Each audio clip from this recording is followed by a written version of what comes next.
இன்றைக்கி தோட்டத்தில் தக்காளி பழம் இறக்கிட்டு இருக்கேன் நண்பா. வாங்க அவங்ககிட்டே கேட்போம். பாப்பா என்ன பண்ணிட்டு இருக்கீங்க? சரி, எப்படியா இந்த வீடியோக்கு 100 சப்ஸ்கிரைப் பண்ணிடுங்க. அப்போ தான் இந்த அண்ணன் எங்களுக்கு ஹோட்டலில் போய் நினச்ச சாப்பாடு வாங்கி தரேன்னு சொல்லியிருக்காங்க. எப்படியா 100 சப்ஸ்கிரைப் பண்ணிடுவாங்க. சாரி நண்பா, நான் லைக்கு தான் போட சொன்னேன், அவங்க சப்ஸ்கிரைப்னு சொல்லிட்டாங்க. வீடியோ பிடிச்சிருந்தா ஒரு 100 பேராக லைக் பண்ணுங்கள் இந்த வீடியோவுக்கு. இந்த தம்பி அவ்வளோ ஒரு பைட் பறக்கிட்டாப்புல. ஆமாம், நாங்கள் தான் பறக்கணும். நீங்கள் தான் பறக்குனீங்களா?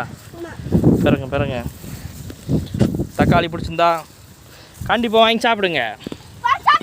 எப்படி இருக்குன்னு பாருங்கள், பழமெல்லாம் புதுன்னு.